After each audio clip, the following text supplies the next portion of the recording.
Hands off me, Lucky Charms. Today we have a Shamrock guide here. Welcome to the channel, guys. Welcome to the video. We have T.I. watching all the way from ATL. Big fan, man. Big fan.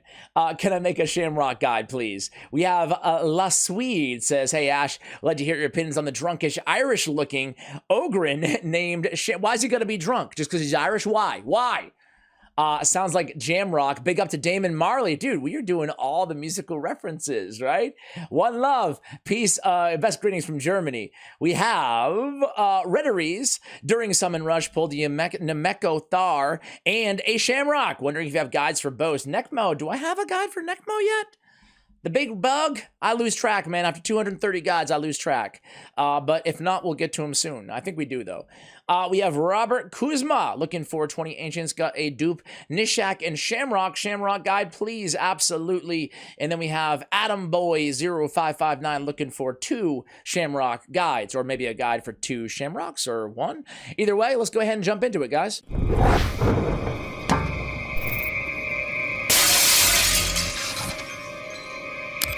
All right, so Shamrock is the big, drunk-looking, Irish-looking Ogren, in the words of my viewer. I would never say that. He does look like a leprechaun, though. He even has the green little bow in his beard. How cute is that? He is a support, legendary. He is, first thing you got to know about Shamrock is he's fast, and he actually got a big buff maybe around 2.5 years ago. So, you know, if you're an OG player, you have him in your vault and you haven't really looked at all of the patches and stuff like that, he's actually a lot better than he used to be. He was really, frankly, bad back in the day, and I think he's not bad now, and that's a good start to this video. On his A1 luck swap, attacks one enemy 2 times. Each hit has a 75% chance when booked of removing 1 random buff from the target.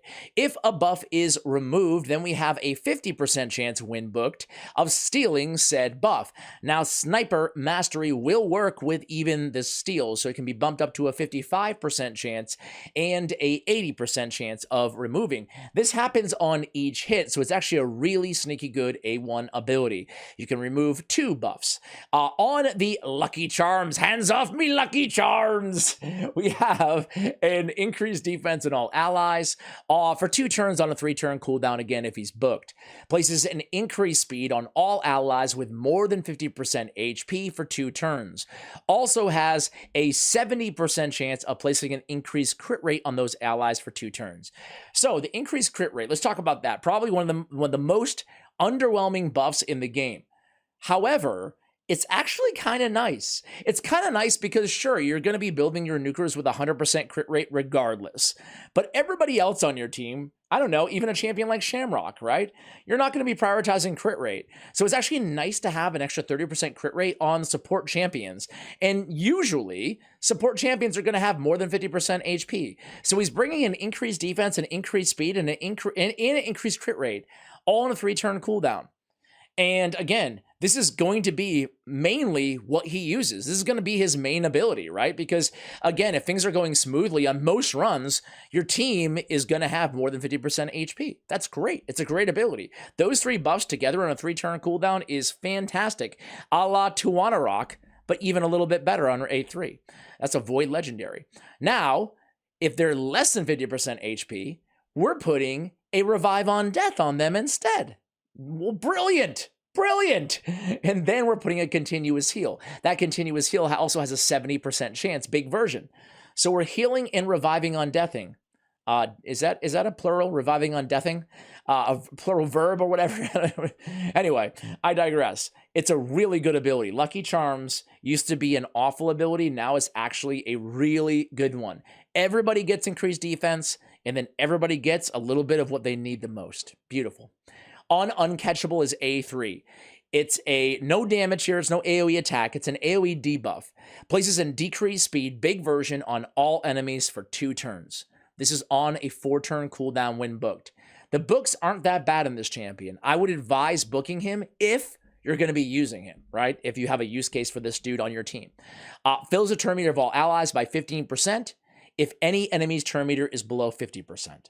So, we're decreasing turn meter by 15%. We're placing a decreased speed. Odds are, hopefully, especially against waves, somebody's going to be below 50%.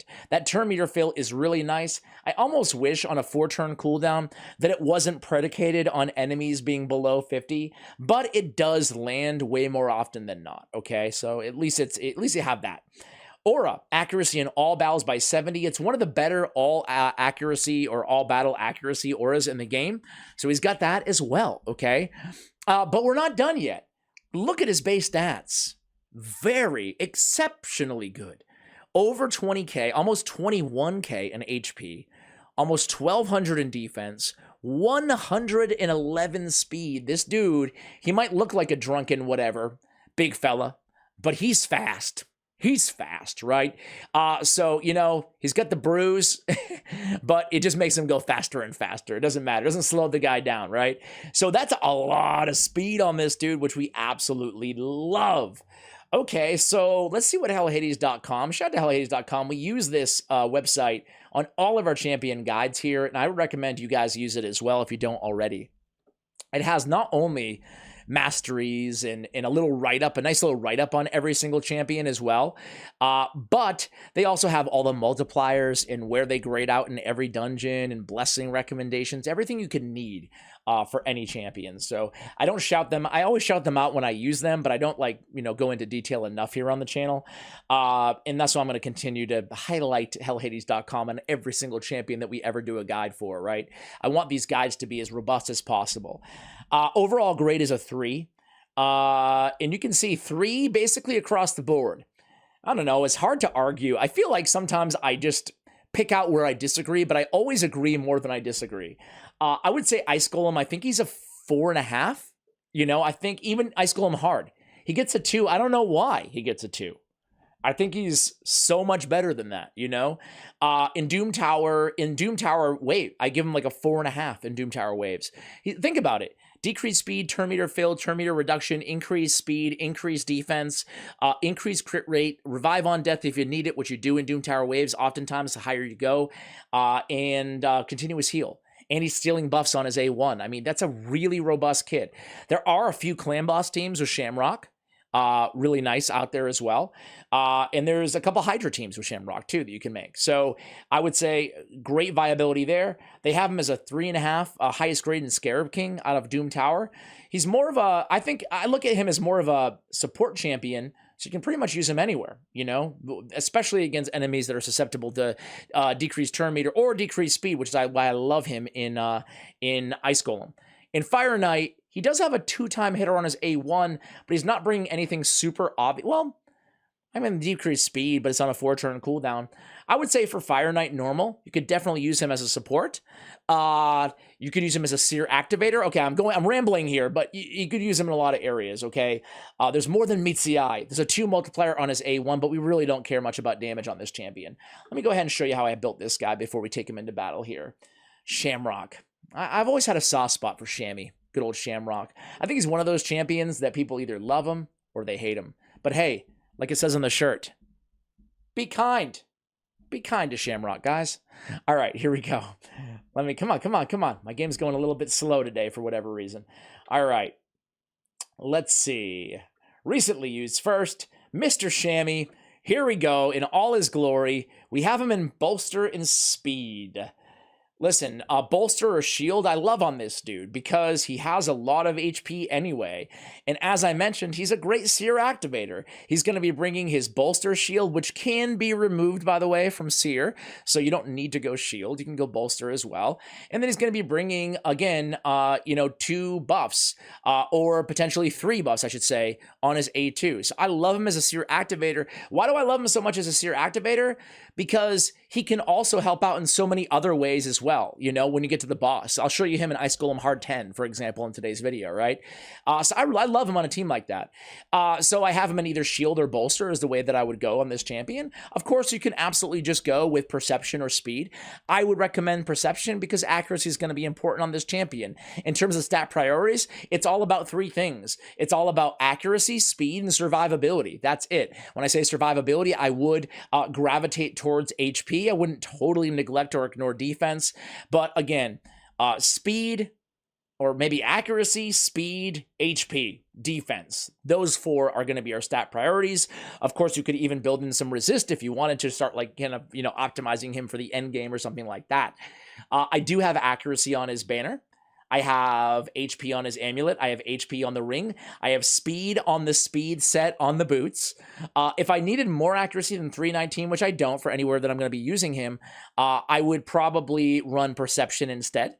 I have HP percentage on the chest, and then I have HP percentage on the gauntlets as well. So all HP all the time, right? Let's see. I could, now that I look at the accuracy, I just emphatically said that I don't. And I'm like, wait a second, 319 is a little low, guys. For like Doom Tower, I mean, not for Doom Tower, for Dungeon Hard 10. I'd rather have him at like 350, But I guess we'll keep him as is for right now. I don't see anything I can glyph out right now. Come on, get to my amulet here. Yeah, I mean, +5. I'm not going to waste another glyph on that, guys. Accuracy glyphs, man. Speed is haste glyphs are number 1. And then accuracy is right. We do have the masteries at least 2 of them, right? So this is an old mastery build, but I didn't want to update it because I still stand by it for the most part. I might make one subtle change, but it's really up to the user, here. I have offense and I have support. I think those are the way to go on this champion. On the support offense, I just hug the left-hand side, go War Master, right? A little bit of damage out of this champion. On the support side of things, I definitely want to go with the accuracy, charge, pinpoint accuracy, charge focus. I think I'd probably want to go Swarm Smiter instead of Arcane Celerity. He's only bringing the decreased speed. So I think that Swarm Smiter, especially in this build, do I have a free? Let's do it, guys. Let's do it for free. I'll go crit rate, I'll go crit damage, I'll come down the left-hand side, do the exact same thing.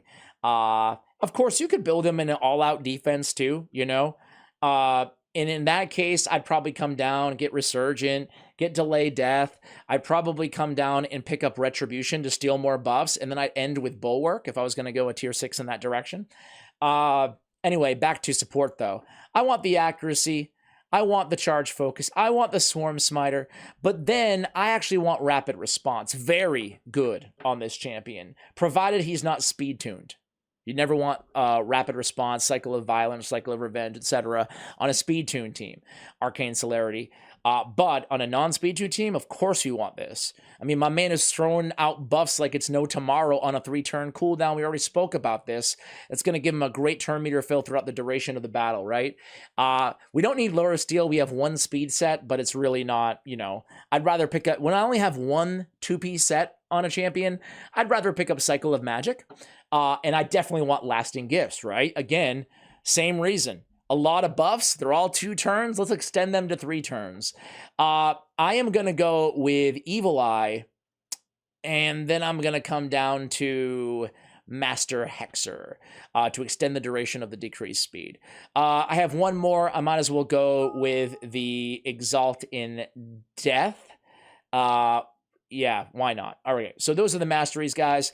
I do not have any blessings on this champion. If I did, I would probably go with Lightning Cage or Intimidating Presence. If I was going to use him in Fire Knight for the reasons that we outlined earlier, I would actually go with Phantom Touch on this champion. On his A1, that would result in a triple hitter on the A1, and all of a sudden, we're looking at a really good Fire Knight champion with decreased speed, decreased turn meter. All right, guys, let's go ahead and use him in battle here. He is in a bolster set, so I thought... I am in plat on the last day of the season, so I'm not sure if I'm going to be able to find a team that I'm going to be able to beat with this dude.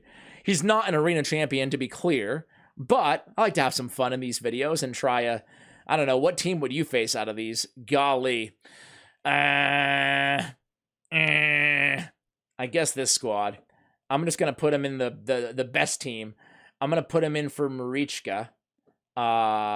And... not every day you see Shamrock and Plat, so hopefully we take this win. Let's see. And if we don't, who cares? Let's go with the Resistance, though. All right, Shammy Sham. What do you got in Plat, man, on the last day of the season? I'm recording this a day before it goes live on the channel. So it's a little bit redundant to have him and the Siffy on the same team. Not terribly, but She has increased speed and increased defense on her A2. He has the same thing on his A2. For that reason, we're obviously going to open up with the A3, but we don't have a lot of accuracy, right? Hey, but it still lands on 3 of them.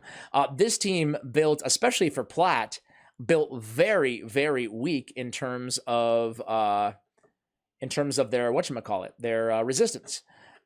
Just kind of a shout out there, just a random shout out, is I really like, I think I mentioned this before on the channel, I really like building resistance on any go second team, you know?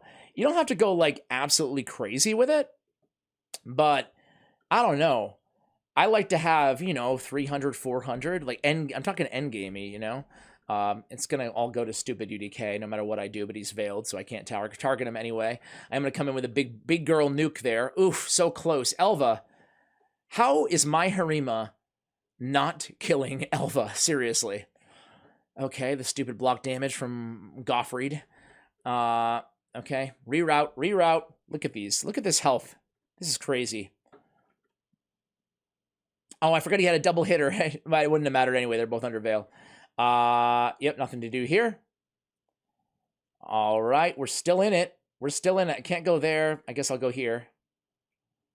And get the buffs. I guess it's not bad having he and Siffy on the same squad, right, guys? Because he's basically coming in there. Let's go Harima. Did he steal anything there? I didn't notice. Either way, we're going to pick up this victory. And I have to say, I mean, he brought the bolster set, which is nice. And, frankly, he's... let's go get Gottfried. There we go. Frankly, he hasn't been, like... I don't know about you guys, but he hasn't been like a meme on this team. He's been beneficial. He landed his decreased speed. He boosted up our turn meter. He did all the stuff that he does on his A2. He stole some buffs on his A1. Nice little champ here. Nice little champ on our hands. Could it be that he's underrated in the arena? I don't know, maybe, considering his use rates are 0. Not anymore. All right, let's go. Let's finish this. Get UDK down. There we go. All right. Harima, I want to say, by the way, I mentioned that how is my Harima not finishing him off? I want to say that she's probably, apropos of absolutely nothing, my best built champion on the account. You can see she's in like some of my best Savage gear. Everything's fully ascended. She is fully awakened as well. She's +1 empowered. And she has 7,500 defense, 100% crit rate, 262 crit damage, and 222 speed. 321 resistance on her. So yeah, really, really love me some Harima. All right, it's good for a nuker build to have that much defense is why I pointed it out. So I do have, look at me going into a total, I do have a defense percentage on the boots and still all that speed on her. Yeah, I absolutely love her. Sorry for the big digression here. Back to Shamrock. We love you, Shamrock. I'm going to show you Ice Golem 10, guys. I do have Faction Wars open too right now, Ogren Tribe, but I mean, once you see, I think, him and Ice Golem, you'll get it. You'll get what he can do, right? Now, this run isn't going to be super long, maybe a little bit, but I have Elva, speaking of the devil. I have Walking Tombs Ring, I have Shamrock, I have Kymar, and I have Seer. So it's a Seer activation team without any debuffers on it. There's no debuffers on this squad. So it takes a little bit in terms of buffage to kill everybody with a Seer team without having, I used to use Ghostborn, but now I use Shamrock. The nice thing about Shamrock is he's going to be a little bit slower than Ghostborn on a team like this. This is, Ice Golem Hard 10. He's going to be a little bit slower, which is the downside. The upside is 100%. I was running Ghostborn, and I actually was pretty surprised. Sometimes, this is kind of a PSA to you guys, sometimes you don't notice that a team's failing, right? You run it a few times yourself, and then you think it's like going to be 100% success rate, and then you do 100 battles, and you're like, oh wow, I failed some. And that was what was happening with my Ghostborn team. With Shamrock, as I mentioned, it's going to take longer because no one's going to die. And with the Ghostborn team, everybody died except for Walking Tombs Ring and Elva. Because I don't duo it, now I have 100% success rate. but it's running slower now. It used to run around, you know, I don't know, a minute and 30 seconds, 2 minutes. Now it's like 3 minutes and 30 seconds or something like that. But you guys can see, I mean, he's applied decreased speed to both of the minions, which is really nice. He can apply, I'm not sure if he got a resist there against the Ice Golem, but you can apply decreased speed to the Ice Golem as well. Moreover, he's keeping my team alive, which is it's just beautiful, right? Now, you do have to be careful with Seer stripping away. Actually, I might have Seer's A3. It looks like I have Karma Burn shut off here. I probably do. I might be able to speed this run up quite a bit if I do not shut off Karma Burn. Yeah, I think I would. And I think I'd still have a 100% success rate if I shut it off. That time he did land decreased speed on the Ice Golem. You can see right there. And we're just waiting basically on Walking Tomb Dragon to finish things off here. Let me turn it off auto. And why don't I just go ahead and do it? Instead of talking about it, why don't you use Karma Burn? Get a nice little chunk, see if we can survive that attack. And we can, but we lose here. Okay, fair enough. And obviously she's going to strip the Revive on Death off anyway, so it is what it is. Oh no, I shouldn't have done it. I shouldn't have done it.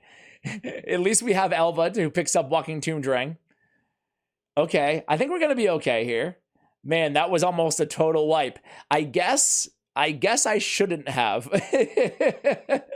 I guess I shouldn't have used the Karma Burn. Everything was looking great, you know? Anyway, I'll come back at you guys at the end of this run. What did I say? 330? Very close. 341. So not too bad. Obviously, what he brings to the table is not going to show up at all on the stat sheet. It's all turn meter. It's all control. It's all buffs, right? It's all buff steals, all that stuff, right? So he's never going to impress you at the end screen, but hopefully you guys come away from today's video with a very healthy appreciation of what Shamrock can do on your account, even in the late game. I showed you Platinum here on the final hours of the week in the arena, and I showed you a hard 10 dungeon, right? And he's not a meme gimmick add-on to an already competent team. He's actually instrumental to these teams, or maybe not the arena team, to be fair. But on this team, like, you can't just sub in anybody in that spot, right? He's very important. He activates here, and then he helps keep people alive at the end. So, guys, hopefully you enjoy Shamrock as much as I do. I actually really like this champion. I would probably give him a, I don't know, maybe a 4-star. I'm actually quite a bit higher than hellhades.com on this champion. What about you guys? Let me know and keep the champion requests coming. Much love, and as always, take care, guys.